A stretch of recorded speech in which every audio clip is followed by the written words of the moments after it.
We are trying to understand why we believe and what we believe. Okay.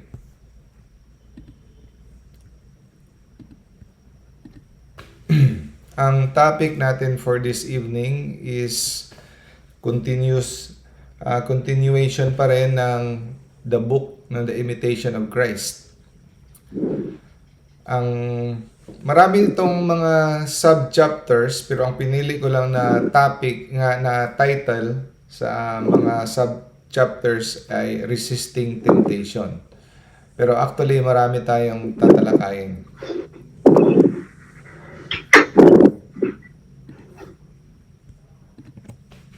Unbridled affections. When a man desires a thing too much, he at once becomes restless. And a proud and avaricious, a man never rests. Whereas he who is poor and humble of heart lives in a world of peace. Anong ibig sabihin? Pag tayo daw ay nagnanais ng isang bagay na labis-labis, no? Sobra-sobrang gusto natin yung isang bagay, hindi lang bagay, tao o isang karangalan o isang ating parang goal. Pag sobra-sobra natin tong ninais, pinagnanasahan, magiging restless ang ating kaluluwa, no? Hindi tayo mapakali. Naranasan na natin yan, no? Kaya mag-ingat tayo na huwag nating labis na pagnanaisin ang isang bagay dito sa mundo. Dapat ang ating parating nanaisin ay ang Diyos, ang ating kaligtasan, ang kaharian ng Diyos, no? So, ang isang taong proud, avaricious, meaning yung sakim, parating gustong lahat ay nasa kanya, no? He is never at rest. Kaya hindi katakataka na ang isang taong mayaman na, marami ng mga property, patuloy na naglaland grabbing ng aagaw ng mga property at hindi nakokontento dahil yan ay vicious cycle. Kaya mali po yung akala natin na ay etong tao, for example sa mga politiko, piliin natin tong mayaman dahil mayaman na to, hindi na to magnanakaw. No. Mas lalong, hindi naman lahat ng mga mayayaman magnanakaw, pero pag hindi siya nakasandal sa Diyos, pag hindi siya makadiyos, kadalasan, ang mga mayayaman ay lalong magnanais na lalong yumaman. Sila yung mga magnanakaw lalo, no? Kasi ang kayamanan at ang mga bagay na mga material sa mundo ay lalong nagbibigay ng gutom, no? Parang lalong nagugutom ikaw, nauuhaw lalo. Yan ang kalakaran dito sa mundo. Sis Annie, good evening. Kaya sinabi dito, a proud and avaricious man never rests. Hindi napapakali at hindi ito titigil. Pero ang puso ng taong humble of heart, no, poor in spirit, meaning lahat nakasalalay sa Diyos, hindi yung puso niya nakasalalay, no, umaasa sa mga kayamanan at pera, may peace of mind siya. No? So, sisiyasatin natin ang ating mga puso kung meron ba tayong peace of mind. Kung wala, malamang ito ay nakasandal sa mga material na bagay. So, it makes him sad, no? Naranasan ko na rin yan. Pag may gusto kong bagay na bibilhin, tapos wala akong pera, parang hindi ka makatulog. Parati mo siyang iniisip, no? Hindi mo matanggal-tanggal sa isipan mo. Tapos pag may nagpayo sa'yo na, ay, bitiwan mo na yung iniisip mo, ano mo na, hayaan mo na yan. Madali kang magalit at mairita, no? Pag gustong-gusto mo yung isang bagay. Tapos, pero pagkatapos naman niyang pinagbigyan yung pagnanasa niya, ang papalit na naman ay kalungkutan. Nalulungkot siya dahil nakonsensya siya bakit niya pinagbigyan ang kanyang pagnanasa. Na? Pagnanasa na hindi maganda.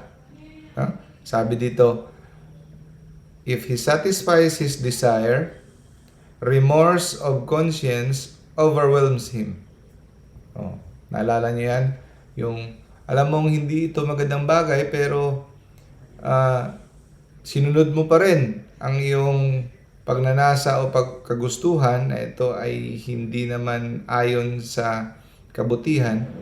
Pero sinunod mo, ang pumalit pagkatapos mong ginawa ay nakokonsensya ka at hindi ka na naman mapakali ulit. Akala mo mapakali ka, mapatahimik mo yung puso, yung pagka hindi mapakali, mapatahimik mo na dahil nakuha mo na yung gusto mo. Pero sa totoo lang, lalong mababagabag ang iyong kaluluwa. Because your conscience will be overwhelmed, no? Because you followed your passion and they did not lead the peace you thought. Akala mo, ito ay magbibigay sa iyo ng kapayapaan, lalo kang mababagabag pag sinunod mo ang iyong pagnanasa. So kagaya ng babaeng ito, no? So, example na lang, no? Sa diet natin, gusto mong mag-diet, pero gusto mong kumain ng donut, pinagbigyan mo, busog, itong hitsura ng babaeng ito, miserable, di ba? Kasi, true peace daw, ang totoong kapayapaan sa ating puso ay makukuha natin hindi sa pagbigay ayon sa kagustuhan ng ating mga laman, ng mga pagnanasa ng ating mga laman. Ang totoong peace, no, ay matatagpuan natin sa pagtatanggi, no? Sa pagtatanggi at sa pagkokontrol ng ating passion.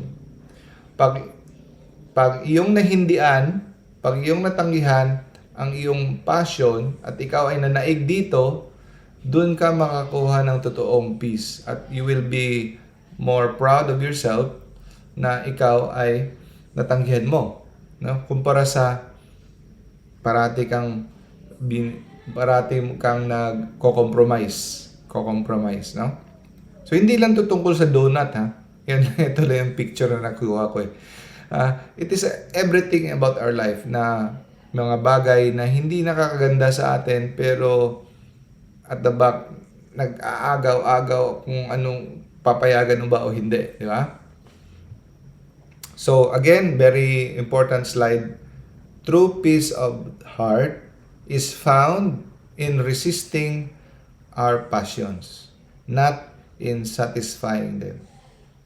Kala mo, masatisfy ka na, ma-at peace ka na, no? Lalong mag-aalburuto. Next, avoiding false hope and pride. So, vain daw ang tao, ang isang tao, it is vanity who puts his trust in men, in created things.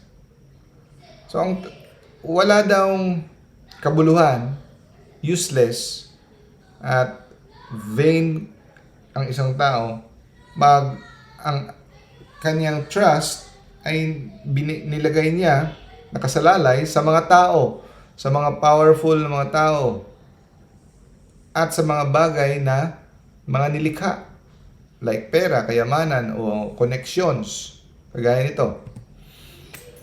Ito yung example ko. I'm sure may magagalit sa mga kapatid nating mga Katoliko na membro ng Freemason. Pero side bit ko na lang itong topic na ito. Kasi marami tayong mga Katoliko na alam nila na pinagbabawal ng simbahan, mariing pinagbabawal ang pagiging kasapi ng Freemasonry.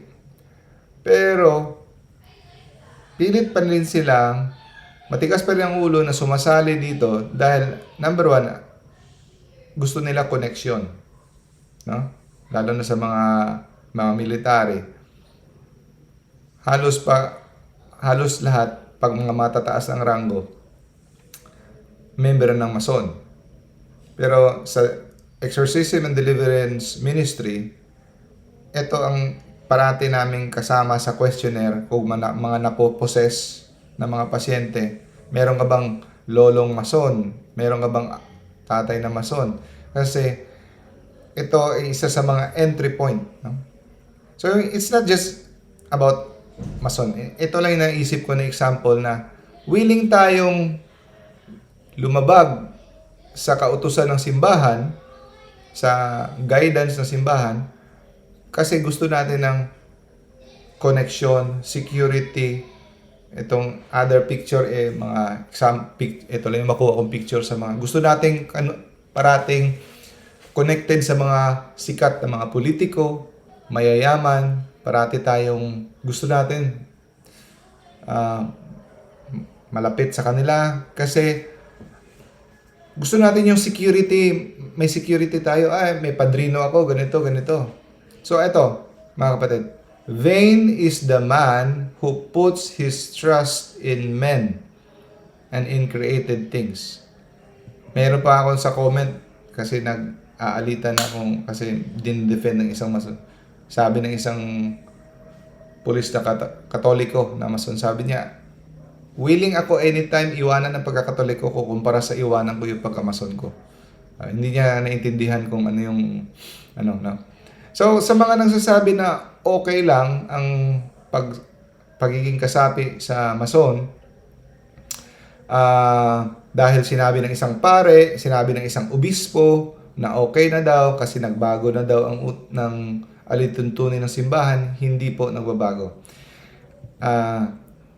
Kung gusto niyo panoorin yung detalye na lecture, marami namang lecture, si Father Chris Aylar sa YouTube, panoorin niyo, gandang pagpaliwanag niya na Freemasonry, meaning and mission. Kung anong ibig sabihin, kung bakit pinagbabawal, ano ang kanyang role sa mga in the past, kung paano siya na-organize. Si Archbishop Soc Villegas, siya yung dating presidente ng CBCP. Ito yung pahayag niya, natanggap nilang response letter from the Vatican. Sabi niya, the position of the Catholic, tandaan nito, i-share nyo ito sa mga kaibigan nyo na, kasi sasabi nila, mga organization lang naman to, harmless ito, tapos, mababait naman yung kaibigan ko. Wala. Marami akong mga kaibigan na mga mababait na mga Mason. Pero, we have to be obedient. Because anong sabi ni Jesus? Those who listen to you, listens to me. Ibig sabihin, kung sino nakikinig sa simbahan, nakikinig kay Kristo. Kung sinong hindi nakikinig sa simbahan, hindi nakikinig si Kristo. Bakit? Dahil si Kristo at ang simbahan ay iisa. Hindi pwedeng, simbahan lang yan, di naman sinabi sa Biblia. No. Ang simbahan at si Kristo ay iisa. Ang simbahan ay ang kanyang katawan. No? So, ang sabi ng simbahan, the position, kinopya ko word for word yung sinabi ni Archbishop Soc Villegas. Sabi niya, the position of the Catholic Church with regards to lay Catholics joining Masonry remains the same. Hindi nagbago. Kasi sinasabi daw nila nagbago na daw. Therefore, they are living in a situation of grave sin. Meaning mortal sin yan. By joining and remaining to be ang pakikipagkasapi at pananatili to be members of Masonic organization. They are living in grave sin. So, nakakatakot yan, you are living in the state of mortal sin. Number 2, the right to change this position belongs to the Holy See. Ang mayroong karapatang baguhin ito ay nakasalalay sa Santo Papa, Holy See. Walang ni kahit sinong obispo o pare ang may karapatan, may authority na mag-change ng position ng Holy See with regards to lay Catholics who join Masonic organization. Okay? Napakalinaw. Number 3. The teaching of the Catholic Church based on divine revelation and the church tradition and the philosophy contained in the Handbook of Masons are disconsonant, meaning incompatible, no? If not contrary. So therefore, Catholics are forbidden from joining any Masonic lodge because the principles of Masonry remained incompatible with church doctrine. So kung gusto nyo malaman kung bakit hindi siya compatible, sa lecture ni Father Chris Alar, andun nakasaad lahat, no? Wala. So ibang topic 'yon. Ito ang declaration ng CBCP ng Philippines. Ito rin ay galing sa Vatican na desisyon. So kahit pa sabihin mong bait mo, nagpapakain ka, no, ng mga tao, no? Nag-feeding program ka, ang bait-bait mo, nag-donate ka sa simbahan. Pero obedience to Christ is the key. Ano sabi ni Saint Jean Vianney? Hindi mo pwedeng pagsilbihan si Kristo sa anong klaseng pagsilbi ang gusto mo. Ang tatanggapin niya lang na pagsilbi ay ayon sa kanyang kalooban na pagsilbi. No? Hindi mo pwedeng sabihin na mabait ka. No. Kasi we are saved by grace. So kung if you are disobedient, you fell out of grace. No? Okay, balik tayo sa topic. Side bit ko lang yun kasi matagal ko na rin gustong sabihin yun, kaya lang ngayon ko lang naisip na ibigay na example. Do not be ashamed to serve others for the love of Jesus Christ and to those seem poor in this world.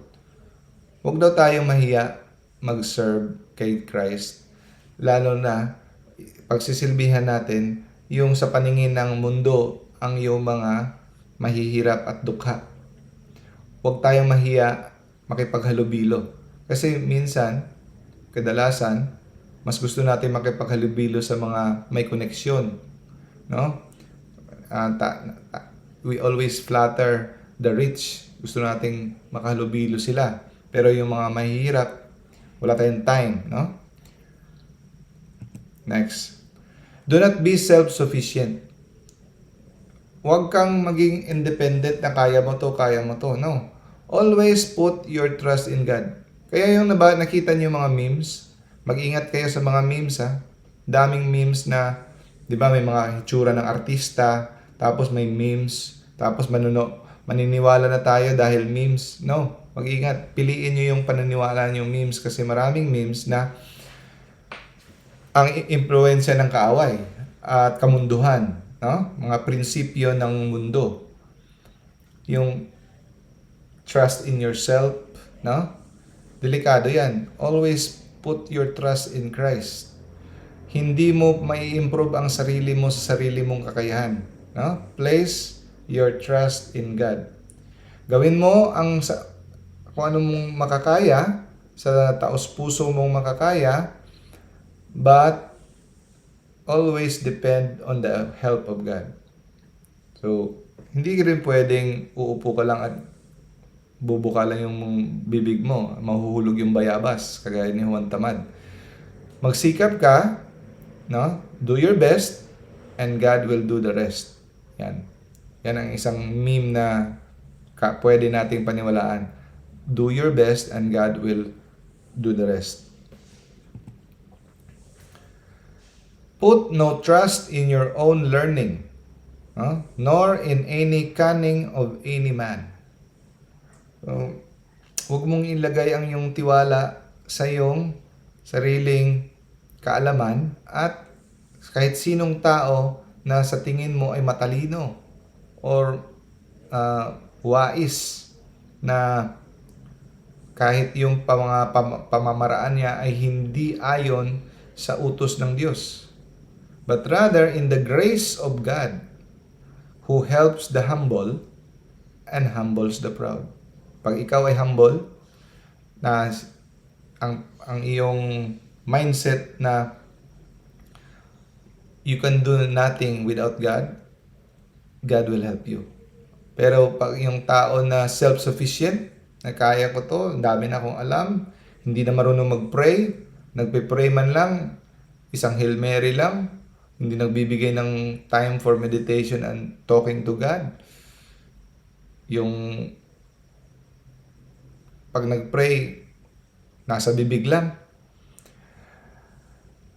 you will be humbled, no? So, ang tao na sinasabi na relying on God, trusting in God, yun ang taong parating bukang bibig niya ang panalangin. Umaasa kay God. So if you have wealth, do not glory in it. Pag ikaw ay may pera, huwag kang magmayabang doon. Huwag kang umasa doon. Minsan, akala natin hindi tayo mayabang dahil hindi naman tayo nasasabi, dami kong pera, hindi naman ako mayabang, hindi ko naman sinasabi. Take note mga kapatid, pwede ka pa rin magmayabang sa isip mo, sa loob-loob mo. Oo nga, hindi mo pinagsasabi, hindi ka mayabang tingnan, pero pwede kang mayabang sa puso mo. At ang Diyos lang ang nakakaalam kung mayabang ka. Kasi, hindi mo nga sinasabi, pero hindi ka naman nagdadasal. Wala ka namang panahon sa Diyos. At yung, alam mo namang sa kayamanan ka umaasa eh. Kasi nababagabag ka pag medyo na problema yung pera. No? So, if you have wealth, do not glory in it. At saka, don't be proud of your friends na dahil may friends ka mga powerful connection, no? Because they are powerful. But, glory in God, who gives all things and desires above all to give Himself. Gusto niya ibigay ang sarili niya. Saan niya nabibigay ang sarili niya? Sa Eucharist. At hindi lang sa Eucharist. Bibigay niya yung buong pagkatao niya sa iyo. To be in union with Him in prayer. And sacramentally in the Eucharist. Do not boast of personal stature or physical beauty, qualities which are marred and destroyed by a little sickness. Oh. Huwag kang mayabang. Ngayon, ang mga tao pag magaganda, anong ginagawa? Magti-TikTok kasi ang ganda-ganda nila, maganda sumayaw, nagpapa-beauty. Don't boast of your personal stature or physical beauty dahil isang lang yan, karamdaman o sakit lang yan, mawawala yan. No? Yung nakita ako sa Facebook, ang ganda-ganda, parang artista. Nagkasakit na siya, itsura niya, wala na. No? Paralyzed na siya, lurat na yung mata niya. It can be destroyed in an instant by sickness or anything. No? Do not boast of your personal stature or physical beauty. Next. Do not take pride in your talent, in your ability. Talent mo, magaling ka magaling ka sa math, magaling ka mag-drawing ko kanta, magaling ka sa matalino ka, ma-IQ ka, magaling ka sa negosyo. Don't take pride in your talent or ability. Bakit? Kaya baka ma-displease si God sa iyo. Hindi siya masiyahan sa iyo. Kasi God humbles the proud. To whom God belongs all the natural gift that you have. No? Pag may nagsabi sa iyo kaya, to God be the glory. No? At hindi lang yung enough na sabihin mo lang to God be all the glory. Tapos, yung iba nga, style na lang nila, yung tinatawag na humble. Yung humble, nagpapa-humble pero nagpapa-hambog. Magyayabang, tapos lalagyan sa baba, yung para na lang lip service na lang yung to God be the glory. Dapat, tago sa puso na iniisip mo talaga lahat ito galing sa Diyos. No? Sabi sa Bible, sa Old Testament, no? Remember that it is I who give you the talent to find money, to do business. Kahit yan, sa Kanya. Kaya huwag mong isipin na yaman-yaman ko ngayon dahil ganito, galing-galing ko. Always acknowledge God. And do not think of yourself better than others. Ito, nagigilty tayo nito, no? Ako, guilty ako nito. Kahit di mo pa sabihin, sa isip mo, pumapasok. I am better than others. I am more holy than others. I am more disciplined than others. I am more handsome. I am more fit. I am more talented, or ano ba? I am good. Do not think of yourself better than others, because you might become worse in the eyes of God. Ayaw talaga ni Lord ng nagyayabang, no? Ng proud. Kasi alam niya kung anong nasa puso mo. Alam niya kung anong basura ang nasa loob ng puso mo. Anong basura ang nasa loob ng isipan mo. Kilala ka niya. Kilala ka niya. So do not think of yourself better than others. Next. Do not take pride in your good deeds. Kahit sa mga mabubuti mong ginawa, no? Tapos kang nag-preach, nag-Bible study, nag-medical mission. Oy, galing, ganda. Bait-bait ko, nagpakain ka. Do not take pride on that. Because the judgment of God differs from those of man. Iba ang judgment ni God sa judgment ng man. Kadalasan, anong kalugod-lugod sa mata ng mundo ay hindi kalugod-lugod sa mata ng Diyos. So, sa tingin ng mundo, ito ay mabait ka na, pero sa Diyos, ito ay kamuhi-muhi pala. No? Do not take pride on your good deeds. If there is good in you, kung meron mang kabutihan sa iyo, isipin mo na mas mabuti yung sa iba. Ganito dapat ang mindset natin. If there is good in you, see more good in others. Kasi pag parati ikaw lang magaling, ikaw lang yung mabait, sila masama, pwede pa rin yung mag-vain glory, proud. Hindi mo nga sa panlabas na anyo, tingnan ka, humble ka. Pero maraming humble sa labas, sa loob pala, proud. Delikado yan. Because hindi natin mauuto si Lord. So that you may remain humble. Pag ganun ang mindset mo, you will remain humble.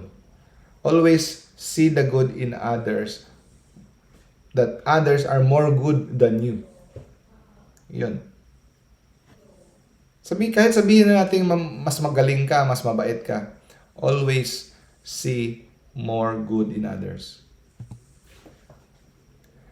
Ang sabi dito, it does no harm to esteem yourself less than anyone else, but it is very harmful to think of yourself better than even one.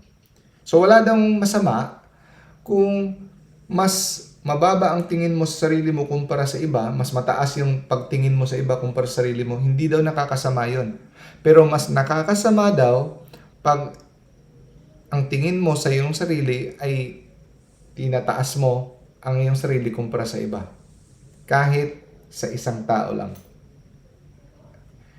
It is very harmful to think yourself better than even one.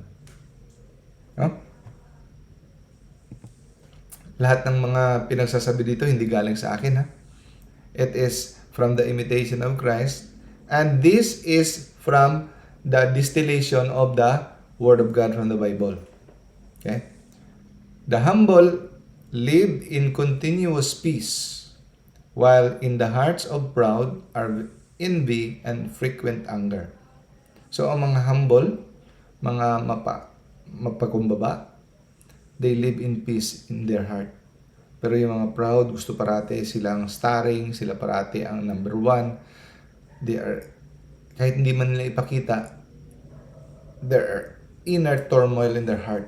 Always fault-finding, always bitter. No? Shunning over familiarity. Sabi, do not open your heart to every man, but discuss your affairs with one who is wise and who fears God. Huwag mo daw i-open ang buhay mo sa kahit sino. No? O, may mga tao talaga na trusting. Pero be careful mga kapatid. Huwag kang masyadong vocal na honest ako ganito, I'm trusting. My life is an open book. Huwag. Delikado. Huwag mong pagsasabi yung mga personal things mo, inner emotions mo, kahit kanino. Pumili ka ng one who is wise and who fears God. Not every man. Yung iba nga, binaburod ka sa Facebook yung buhay nila. No? Yung mga away, mga kung ano, no? Huwag. Sabi, do not open your heart to every man, but discuss your affairs with one who is wise and who fears God. Bakit? Nagmamatsyag ang demonyo. Ang diablo nagmamatsyag. Pagsasabi mo yung mga plano mo, be silent.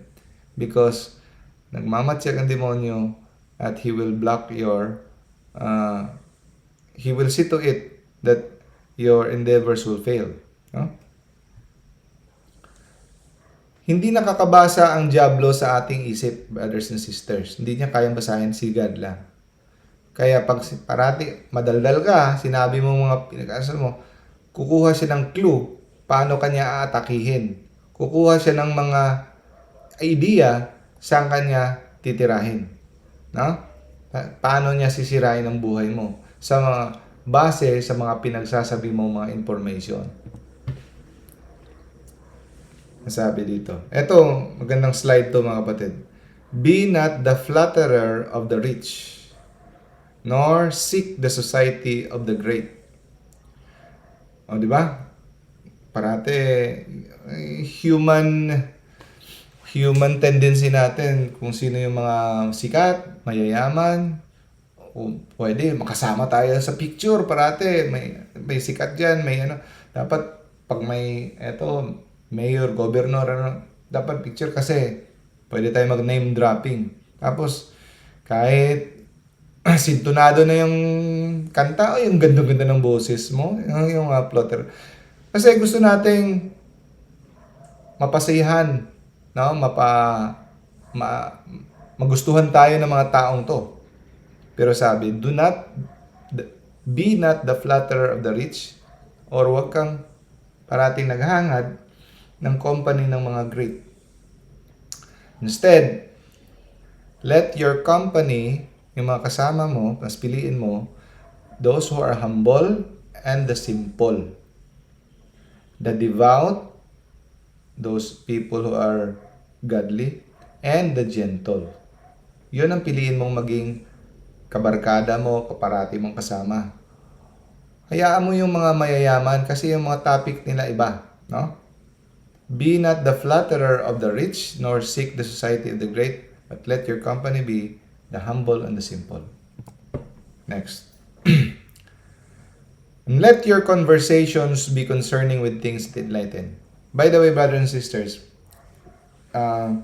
nung simula akong pag-aralan tong The Imitation of Christ na book, years back ago, nag-iba talaga ang takbo ng buhay ko. I would highly recommend you read this, meditate on this every day, read one chapter a day. Ang chapter, isang page lang maliit lang. magbabago talaga ang direksyon ng buhay mo. It will give you peace. This book is very, very, para sa akin, si Thomas A. Kempis, baka Santos na yun ngayon. No? Napakalaking tulong talaga. Let your conversations be concerning with things that enlighten. Pag nag-usap-usap kayo, dapat yung topic nyo, things that enlighten or edify or encourage or teach. Hindi yung mga walang kwenta, no? Yung puro panglibak. Of course, a lot of us are guilty, including me, no? So now we know, we try every day to improve.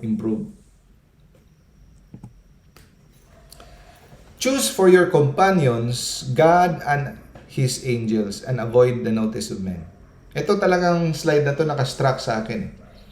Simula nung nabasa ko to, dati nagkakandara pa ako, wala akong barkada. Bakit konti lang ng friends ko? Wala na akong masyadong hangout. Pag ikaw ay puro ka na Jesus, wala naman talagang gustong makipag-banding sa'yo kasi napaka-killjoy mo, yung ayaw mo na ng mga green jokes, ayaw mo na. So, tanggapin mo na yan. Ngayon, hindi na ako nalulungkot. I enjoy sa bahay lang, with my family, with my kids. At dahil dito, sabi, choose for your companions God and His angels. Kasi kung titingnan mo yung buhay ng mga santo, sila ni Saint, mga monks, nasa disyerto nga sila, sa mga kuweba sila lang mga isa, nabuhay naman sila. Okay, friends are gift from God, but kailangan rin nating bantayan kasi pwede rin tayong ma-overdo natin ang friends. Kaya it is more safe to be alone with God and His angel. And avoid the notice of men. Napaka-importante. Avoid the notice of men. Kung pwede pa lang, hindi ka nila mapansin, mas maganda. Hindi mo kailangang may legacy sa mundo para mabuhay. Kasi ang importante sa lahat dito, ang relasyon natin kay Lord, ang kaharian ng Diyos, ang ating kaligtasan, yun ang pinaka number one. We are here to know God, to love God, and to serve God. No? Choose for your companions, God. Huwag kang mag-alala kung wala kang barkada. No? Minsan, yung barkada mo pa magdadala sa iyo palayo sa Diyos. Be secured na ang kasama mo ang si God, the angels, and the saints. We ought to have charity for all men, but familiarity with all is not expedient. Ano ibig sabihin yan? Dapat daw, we have to be open to everyone. Ibig sabihin, willing kang mag-help. We have to be charitable, but not to be too much close with everyone. Over familiarity breeds contempt, di ba? Huwag masyadong close sa lahat. Pumili ka ng tao na maging close. You have to be ready to help all men, but familiarity with all is not wise, is not prudent. Okay? Too much familiarity. Next, sometimes daw, pag hindi ka pa masyado kilala ng tao, maganda ang tingin niya sa'yo. Mataas ang tingin niya sa'yo. Di ba? Pero pag masyado na kayong close, tapos medyo nakita niyo na yung mga bad mannerisms mo, yung mga the way ka magsalita, masyado na kayo, medyo nakilala ka niya, medyo bumaba na ang tingin niya sa'yo. Ganito pala siya. Ganito pala siya magsalita. Pero kung medyo may mystery pa, di ba parang ang tingin ng tao sa'yo, okay. Kaya, huwag masyadong maging too open, reserve. Kahit gusto mo pang mag-trust sa kanya, i-open mo, reserve, para hindi magdulot ito ng contempt. Over familiarity breeds contempt. Basahin ko ulit. Sometimes it happens that a person enjoys a good reputation among those who do not know him, but at the same time is held in slight regard those who do. Pag nakilala ka na, medyo bababa na ang tingin nila sa'yo. Next. It is a very great thing to obey, to live under a superior and not to be one's own master. Mas mabuti pa daw pag ikaw ay merong sumusunod sa isang superior, kagaya ng mga madre sa kanilang kumbento, sumusunod sila sa ilang superior. Kasi in obedience, dun mo napoprove yung love mo kay God. Dun mo napapractice ang yung humility, no? Yung humility mo. Mas better pa na ikaw ay sumusunod kumpara sa ikaw ang nasusunod. Kasi pag ikaw ang parating nasusunod, mahirap i-develop ang humility. Huh? It is much safer to be subject than it is to command. Kaya huwag kang malungkot if meron kang boss or meron kang superior na ikaw ay subject. Sino ba daw ang tao dito sa mundo na alam niya ang lahat? No? Kaya, do not trust too much your own opinion. Huwag masyadong believe sa iyong sariling kaalaman. Kasi hindi mo naman lahat alam. Di ba may mga taong ganun? Feeling know it all. Hindi na nakikinig sa opinion ng iba. So, be willing to listen to the opinion of others. Kasi, yan ay sign of humility. If you're willing to listen to the opinion of others. Kahit magaling na ang iyong opinion, kahit ilang doctorate o master's degree na yung mo, always listen to the opinion of others. At saka, for example, kahit sa tingin mo, nagbi-meeting kayo, yung opinion mo ay pinakamaganda. Ha? At saka ang opinion ng isa, hindi masyadong maganda, pero hindi naman nakakasama, okay naman, for the love of God, and if you accept the opinion of others for the love of God, dahil hindi naman yun masama, pareho kayong magaling, pero pag iyong pinakinggan ang opinion ng isa, you will receive more merit from God. Though your own be good, and then tinanggap mong opinion ng isa dahil for the love of God, you will gain more merit. Because it is a sign of humility. Ibang kwento na naman yun pag ang opinion ng isa ay kasinungalingan o kasamaan, papunta, hindi po pwede yan. Pero pag ang sa inyong mga opinion ay pareho namang mga may katwiran at you give way, nag-give way ka. O sige, sa'yo yung sundin natin for the love of God, you will gain more merit. Avoiding idle talk. Umiwas ka daw sa gossip ng tao, sa pakikipagmarites, yung pakikipagdaldalan na wala namang direksyon, walang encouragement, edification, instruction. Shun the gossip of man as much as possible. Yung pupulong-pulong na at saka walang direksyon ng mga pinagkukwentuhan. For the discussion of worldly affairs, even though sincere, kukonsensya ako parating tatalo-talo sa mga politika, no? Kung sinong tama, kung sinong ganito. Kahit ano pa ka-sincere pala, is a great distraction para sa ating spiritual life. No? May time na kailangan, pero minsan medyo ego na lang natin yung pinaiiral natin para gusto nating ipadama na tayo ang tama. No? Inasmuch we are quickly ensnared and captivated by vanity. Walang kabuluhan, walang patutunguhan. So bakit daw ang tao ay mahilig makipagkwentuhan, makipag-gossip sa isa't isa? Bakit? Because we seek the comfort from one another's conversation and wish to ease the mind of weary and diverse thoughts. So, gusto nating aliwin ang sarili natin at i-comfort sa isa't isa sa ating mga echo chambers echo chambers, no? Yung mga nagkakampihan at nagbobolahan. Yung kaya nagkukumpul-kumpul yung mga pareho ng iniisip. Sila-sila lang din nagbobolahan. Sila-sila lang din ang nagko-convince sa isa't isa. Minsan kahit kasinungalingan na yung mga impormasyon nila, ay ginagatuhan lang nilang isa't isa. At naaaliw naman sila kasi they are comforted na mayroon silang kakampi.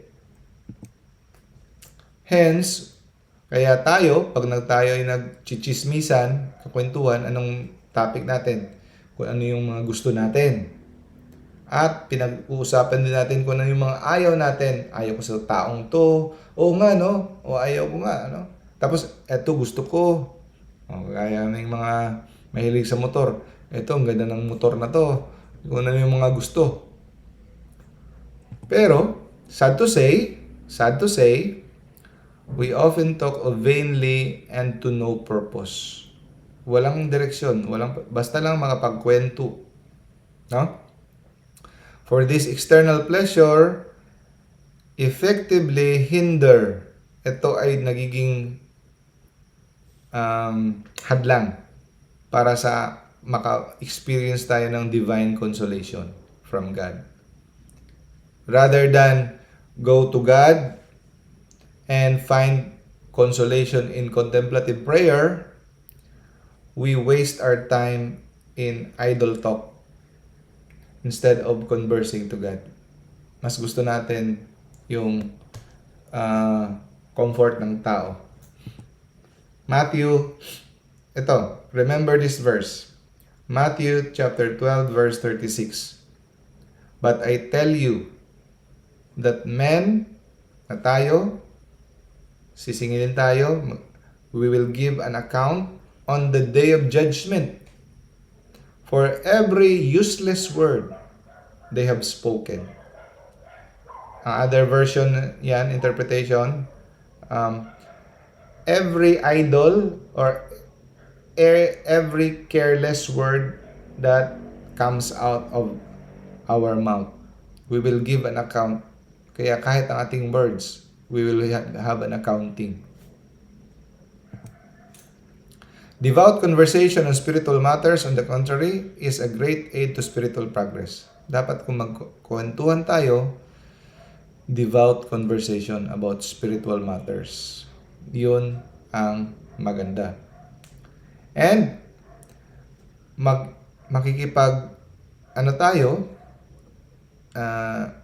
piliin natin yung mga tao na ating parating pakipag-usap, yung pareho natin ng isip. Persons of the same mind and spirit associate together in God. So, yung pareho kayo ng hilig about God, about catechism, about the Bible, yun ang magandang kasama parate. Persons of the same mind, spirit associate together in God. Next, acquiring peace and zeal for perfection. We should enjoy much peace if we did not concern ourselves with what others say and do. Ito, makaka-experience daw tayo ng kapayapaan sa ating heart kung tayo ay umiiwas, no? At tigilan na natin ang pakikipag-usyoso kung anong sinasabi ng iba at anong ginagawa ng iba. Like, anong ginagawa ng artista na ito, o anong ginagawa ng marites na kapitbahay mo na hinahanap mo pa sa Facebook o ano yung mga pinopost niya. So, pag nakita mo yung post niya, nasasaktan ka lang, nawawala ka ng peace kasi masyado kang curious. Masyadong curious. Nagbibigay sa atin ng restless heart. Nagbibigay sa atin ng nawawala ang peace of mind. If we did not concern ourselves with what others say and do, we will have much peace of mind. Hindi naman natin, it's none of our concern naman, di ba? So, kaya, blessed are the simple of heart. Yung galing trabaho, tulog lang, wala nang masyadong Ano bang mga pinagsasabi nila, no? Yung mga simple of heart, for they shall enjoy peace in abundance. Totoo yan. So, masyado tayong occupied sa ating mga whims, ating mga fancies, mga passing things, no? And minsan lang natin kunukumpronta ang ating sarili. Minsan lang natin inuusisa kung ano yung mga kakulangan natin at kailangan pang baguhin sa ating mga ugali. And we are not inflamed, no, of the desire to improve ourselves. Dapat araw-araw we have to improve ourselves to gain virtue. Yun ang number 1 natin. Yung dapat yung 12 fruits of the Holy Spirit, yung mga virtue, love, joy, peace, patience, kindness, gentleness, goodness, generosity, faithfulness, modesty, chastity, self-control, no? Prudence, wisdom, understanding. Yung mga ganun, yung mga virtue, yun ang i-develop natin. Love, joy, peace, patience, kindness, gentleness, generosity. Yun yung mga i-develop natin. Hindi yung mga concern kung anong pinagsasabihan ng iniisip ng iba para sa atin.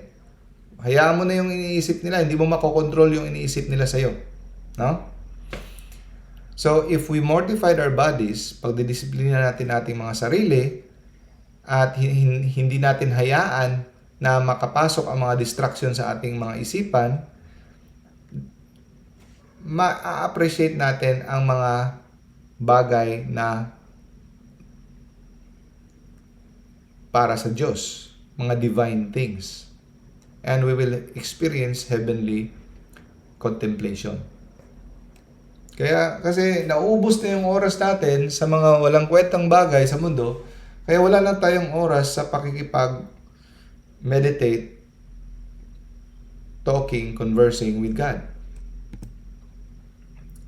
At pag nangyari na tayo ay naka-encounter ng mga problema, anong ginagawa natin?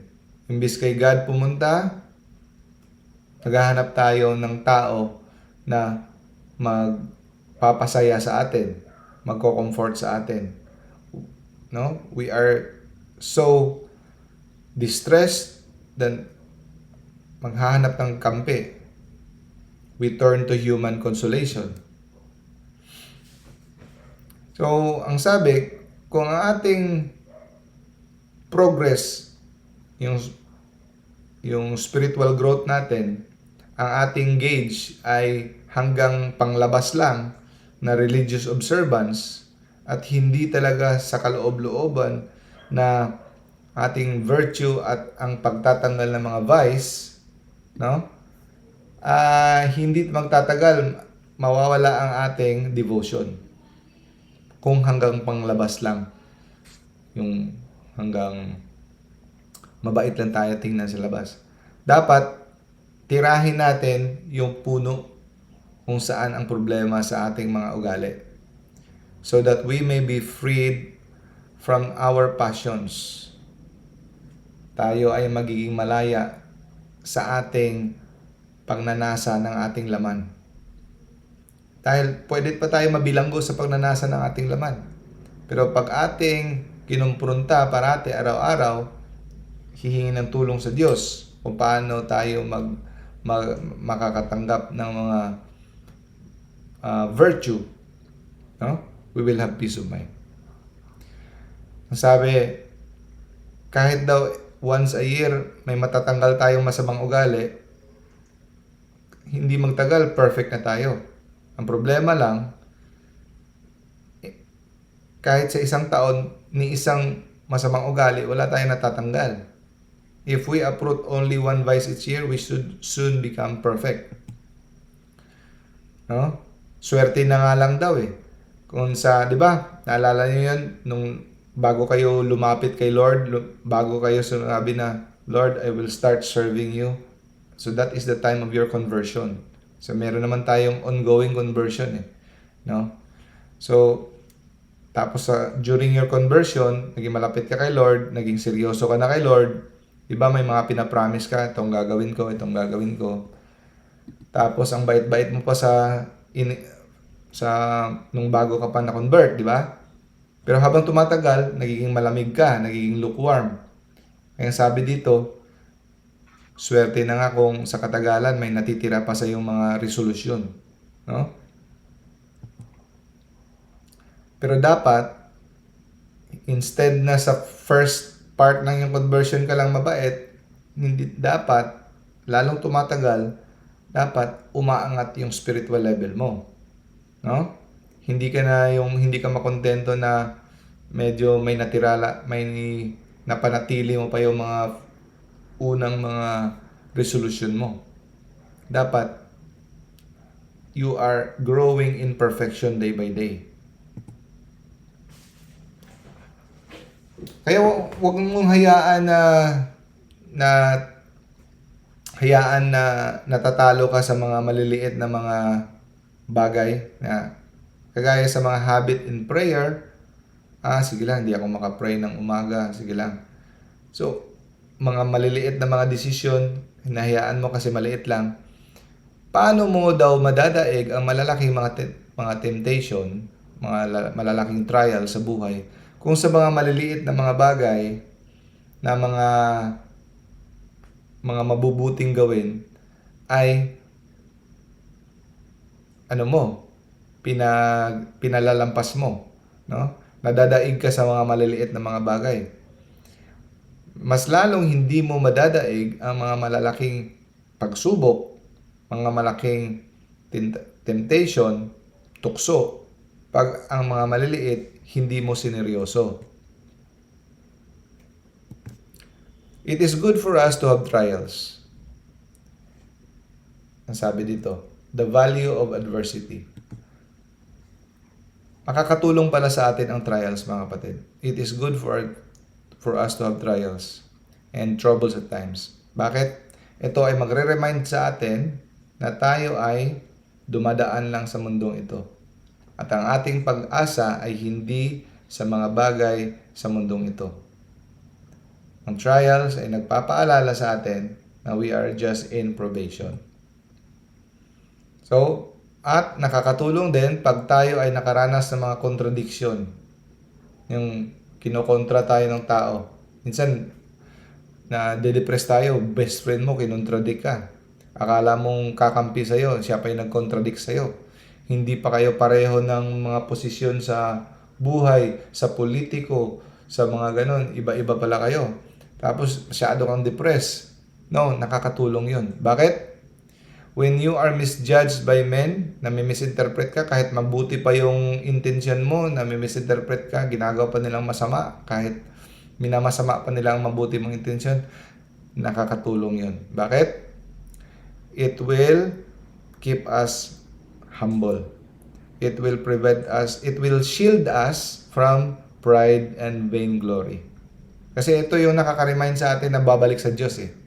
So, when men give us no credit, di tayo pinapasalamatan, hindi maganda ang tingin nila sa atin.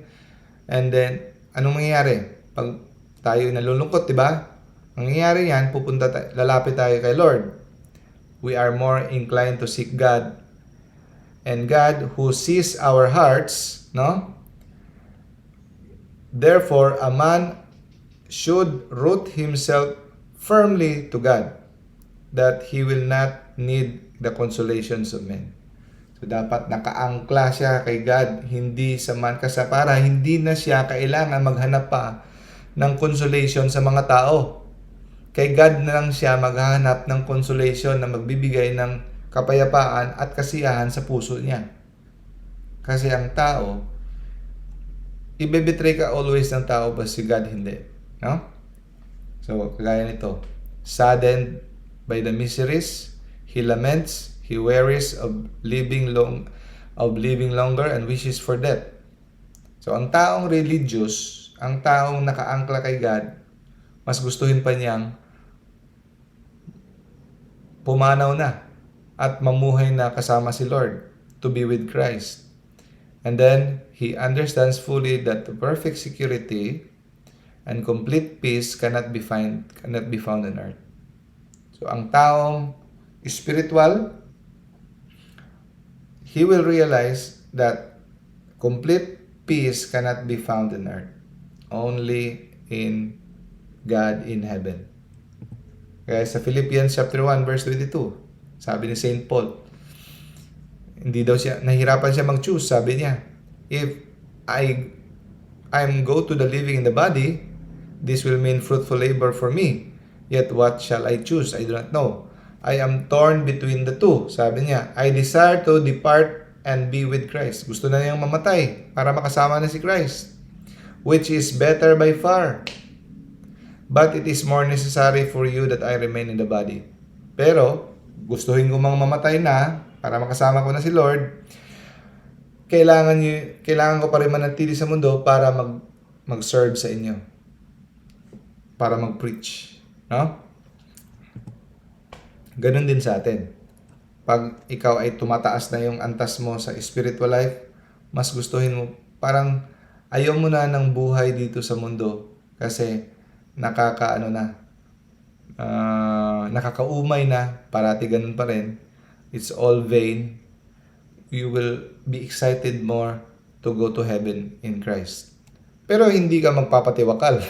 Hihintayin mo si Christ. Habang buhay ka, serve. Kasi yung buhay mo nandito, it is to serve. Huwag kang maghintay, ready na ako Lord, higa na lang ako. No. Habang buhay ka, kilos ka to bring as many people to heaven. So long we live in this world, ito, malapit na tayo matapos. Ito yung title natin, Resisting Temptation. Habang buhay daw tayo, hindi tayo maka-escape sa temptation. No? Kaya ng sinabi ni Job, the life of a man upon earth is a warfare. Walang makaka-escape, makaligtas. Walang taong perfect na masyado or holy na masyado na hindi tinutukso. Man cannot be altogether free from temptation. Lahat, kahit anong holy mo pa, kahit anong perfect mo pa, you will be tempted. So, lahat tayo, we should guard ourselves from every temptation. Bakit? The devil is going around. He never sleeps. No? We have to watch in prayer. So, yung mga taong hindi nagpe-pray, ine-neglect mo yung prayer, nagmi-miss ka ng morning prayer, nagmi-miss ka ng evening prayer, nagmi-miss ka ng prayer life mo, dahan-dahan humihina hanggang mahuhulog ka sa mortal sin. Kaya never let your guard down, no? You must watch in prayer lest the devil who never sleeps goes around seeking whom he can deceive. Pero ang temptation is useful to man, no? Because temptation will make a person humble, purified, and instructed. Bakit? I-explain natin bakit. No? So, yung mga temptation, sufferings, challenges, kahit ito ay nakakainis na, it is useful. Sabi dito, the saints all pass through many temptation. Bakit sila naging saint? Kasi dumaan sila sa grabe na mga pagsubok. Grabe na mga paghihirap. Kaya naging saint sila. Wala namang magiging saint kagaya ng tao. Wala namang tao. Si Arnold Schwarzenegger, hindi naman lalaki yung muscle niya kung hindi siya nagbuhat ng mga ilang libong kilo sa araw-araw. Pag tinotal mo, nagbanat ng buto yan. Hindi lalaki yung muscle niya pag hindi siya nagbuhat ng mga malalaki. Gaya yan. Hindi naging saint yan kung hindi dumaan sa grabing mga pagsubok. So sa mga taong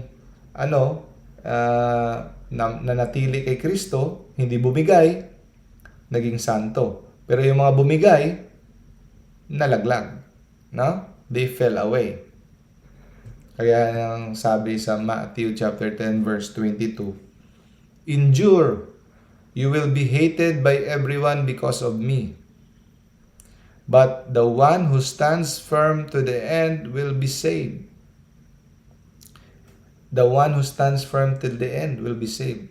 You will be hated because of me. Ha?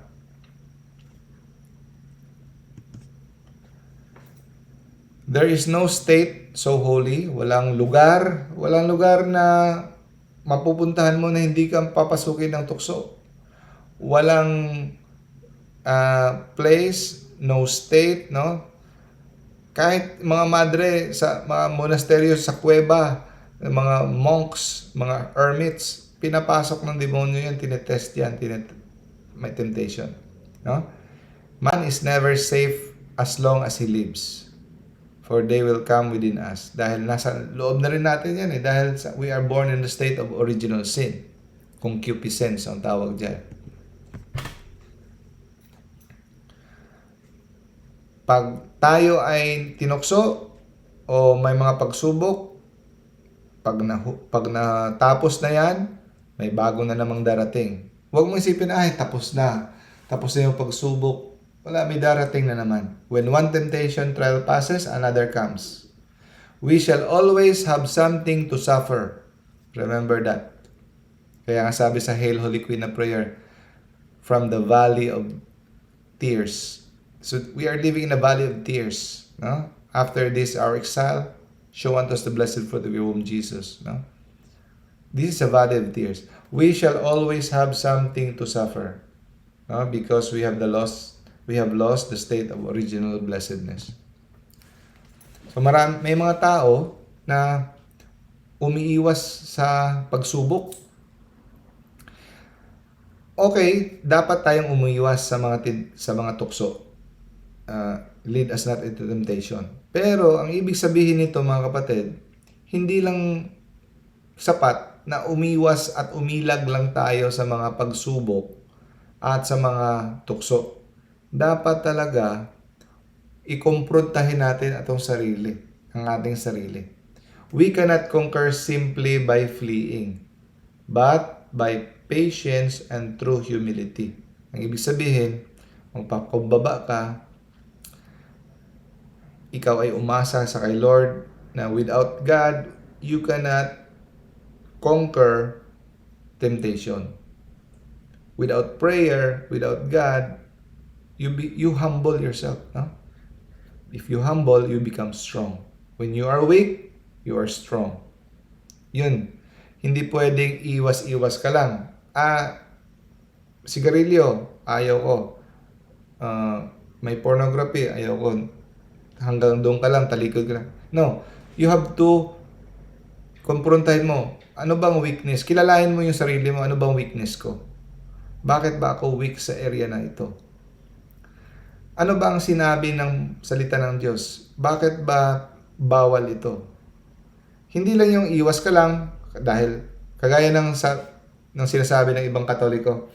Katoliko ako sarado, Katoliko ako na nabinyagan, nabuhay akong Katoliko ako mamamatay.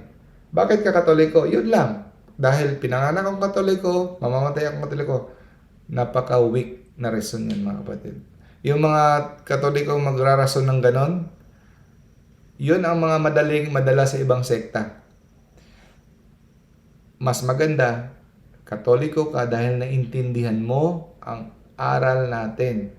Naintindihan mo mga sakramento natin, kung bakit ito, we have to, kagaya ng title ng ating lecture, ng ating program, Faith Seeking Understanding. Nananaliksik ka na maintindihan mo kung ano yung pananampalataya mo. Pag hindi mo naintindihan kung bakit, kagaya ng pasyente, kung hindi niya naintindihan kung bakit niya iinumin yung gamot, hindi siya magpapatuloy sa pag-inom ng gamot. Pero pag naiintindihan niya kung bakit, yun. So, umiiwas ka sa sexual temptation. Bakit mo kailangang iwasan? Kasi alam mo na ganito. At kilala mo ang sarili mo. At ikaw ay umasa sa kapangyarihan at grasya ng Diyos na ikaw ay mananaig sa mga tukso na ito. Hindi sapat yung ilag-ilag ka lang, iwas-iwas lang. Kasi babalik at babalik yan. At malay mo, pagdating ng araw, mas malaki ng tukso na hindi mo na matanggihan. No? Sabi dito, the man who only shuns temptation outwardly, sa panlabas lang, and does not uproot them, hindi niya talaga tinitira yung ugat. Kung bakit, will make little progress. Indeed, they will quickly return and more violent than before. Mas violent ang pagbumalik ang mga tukso at mga pagsubok. So dapat kumprontahin mo kung bakit. Sabi sa Romans chapter 12 verse 2. Do not conform to the pattern of this world, but be transformed by the renewing of your mind. I-renew mo yung mind mo, yung mindset mo, baguhin mo. Kasi kung hindi mo, kagaya ng diet, okay?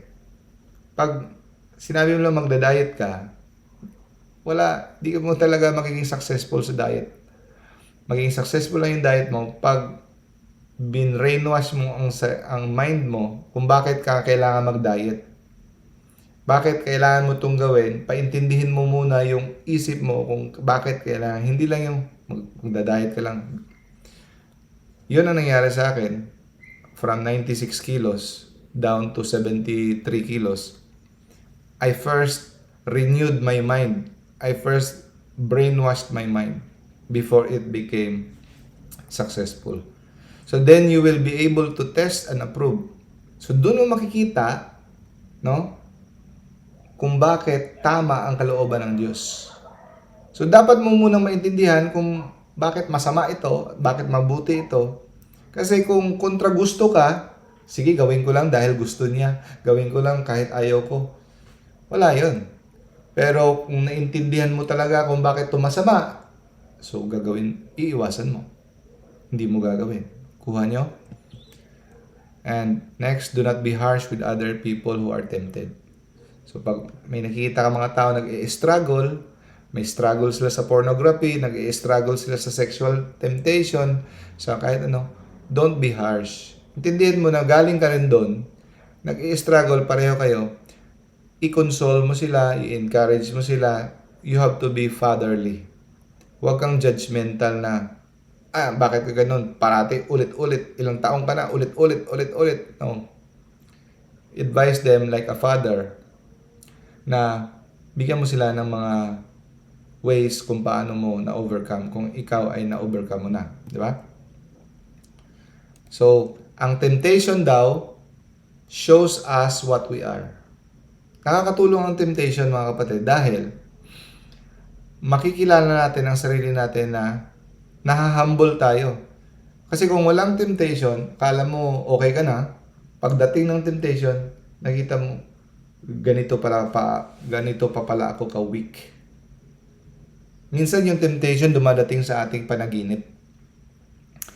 Yung panaginip natin, minsan, may temptation na pumapasok, tapos pumapayag tayo sa temptation, sa panaginip.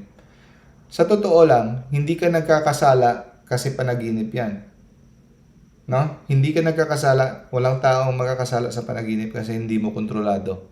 Pero, yan ay sign na weak pa ikaw dahil pumapayag ka yung subconscious mo, yung mga pagnanasa mo sa temptation.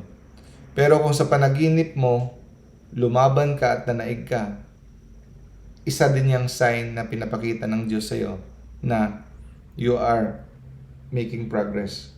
Pero hindi lang sa panaginip, kahit sa actual, minsan na-humble ka. Akala mo, patient ka na, pero pagdating ng occasion na uminit at sumigaw ka, nakita mo, ay hindi, ang layo, hindi pa pala ako. Ipokrito pa rin pala ako. Mainitin pa rin, proud pa rin pala ako. Yun. Especially, akala mo, ang bait-bait mo na, tapos nagtaray ka sa waitress, nagtaray ka sa sales girl, nagtaray ka sa guard. Ay, sorry Lord, hindi pa pala ako humble. No? So, above all, we must be especially alert against the beginning of temptation. So, take note. Pag nagsimula pa lang ang temptation, alert ka na. Huwag mo nang papasukin.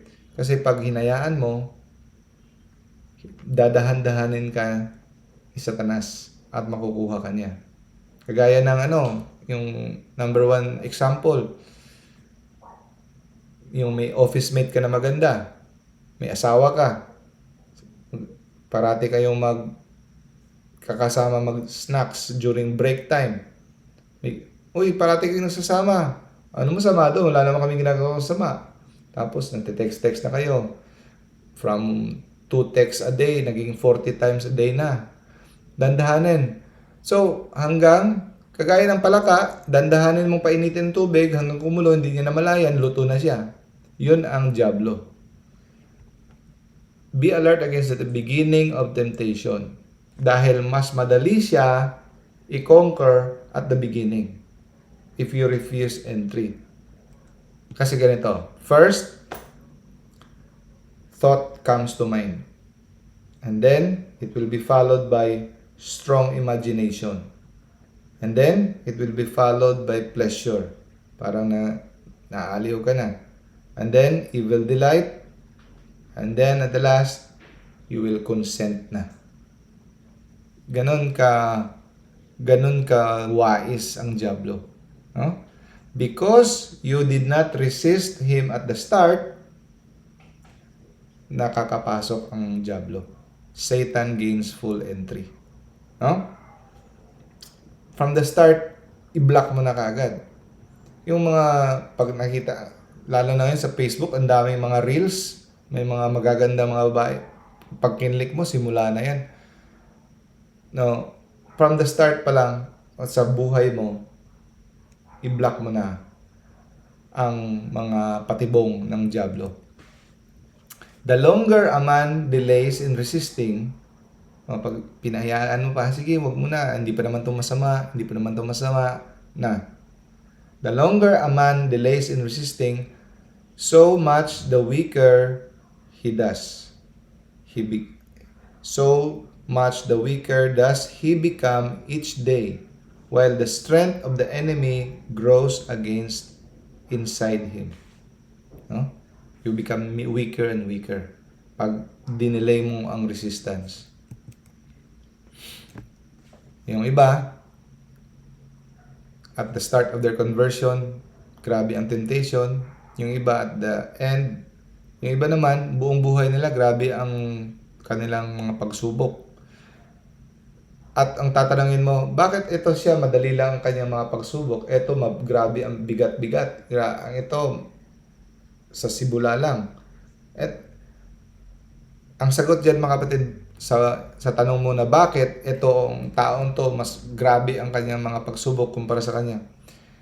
According po yan sa wisdom and justice of the divine providence, who weighs the status and merits of each. Alam ni Lord kung sino ang pwede niyang bigyan ng mabigat. Depende na sa divine providence at plan ni God. Kasi siya mo yung nakakaalam. So we should not despair, no? If we are tempted.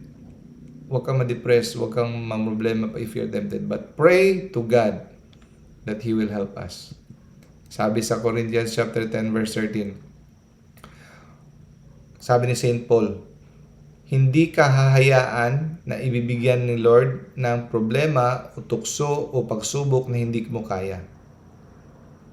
Kaya hindi mo pwedeng sabihin, nagawa ko to dahil hindi ko kinaya. No. Alam ni Lord ang kapasidad mo. Hindi ka niya bibigyan ng pagsubok o tukso na hindi mo kaya. At sa pagsubok at sa mga tukso, dito tayo nakakatanggap ng merits, ng progress. Dito tayo umuunlad ang ating spiritual life.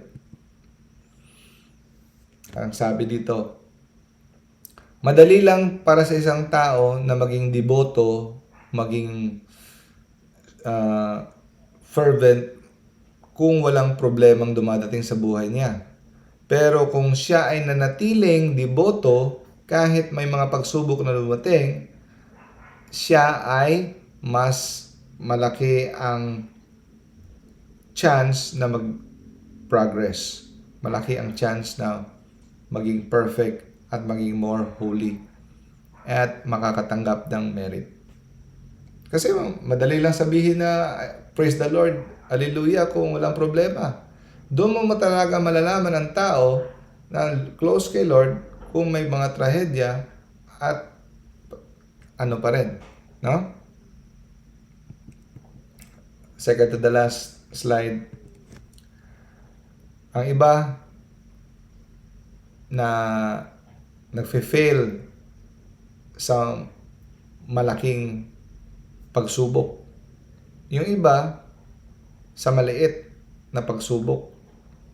Yung iba nagkakampante dahil nadaanan na nila ang nalusutan nila, nalagpasan nila ang malaking pagsubok, matindi. Pero bigla na lang, nabigla sila, dun pala sila natisod sa maliit na pagsubok. Kaya huwag tayong magmayabang na, kaya ko na yan, dumaan ako sa mga malalaki. Pero dun ka pa, hindi mo na ine-expect, dun ka pa nahulog sa maliit na patibong. Kaya, bakit nangyayari yan? Ito ang sagot kung bakit nangyayari yan. Minsan, nalalagpasan natin ang mahihirap, pero mas dun tayo na tatapilok sa maliit to humble us. That humbled by their weakness in small trials, they may not presume in their own strength in great ones. So that hindi tayo mag-presume in our own strength. But rather, we always depend on God. No? Sorry mga kapatid, medyo tumaas. Patuloy natin next time. No? I hope you learned. No? Kung may mga katanungan kayo, you can always PM sa Messenger. I will gladly answer it. Okay, let us... Kung may mga katanungan kayo, pwede nyo ring itanong ngayon. Pero kung nahihiya kayo, let us go to our closing prayer. Sister Nerelisa, long time no see. Ikaw mag-closing prayer, sis. Ikaw closing prayer. Thank you, Doc. Sige, sis. Long time no see. Long time no see. Okay. Thank you po. Okay. Okay. Let's put ourselves in the holy presence of God. In the name of the Father, and of the Son, of the Holy Spirit. Amen. God, marami pong salamat. Turuan niyo po kaming pagtibayan ang aming sarili sa bawat pagsubok na dumarating sa aming buhay. Turuan niyo po kaming harapin ang bawat tentasyon na harapin. At ikaw ang aming maging gabay at ilaw sa aming daan na tatahakin. Tulungan niyo po kaming daigin ang makamundong sanlibutan. Sa iyo, Panginoon, nagmumula ang aming buhay. Ikaw po ang maghari sa amin. Our Father who art in heaven, hallowed be thy name. Thy kingdom come, thy will be done, on earth as it is in heaven. Give us this day our daily bread, and forgive us our trespasses as we forgive those who trespass against us. And lead us not into temptation, but deliver us from evil. Amen. Hail Mary, full of grace, the Lord is with you. Blessed art thou among women, and blessed is the fruit of thy womb, Jesus. Holy Mary, Mother of God, pray for us sinners, now and at the hour of our death. Amen. Glory be to the Father, and to the Son, and to the Holy Spirit. As it was in the beginning, is now, and ever shall be, world without end. Amen. In the name of the Father, and of the Son, and of the Holy Spirit. Amen.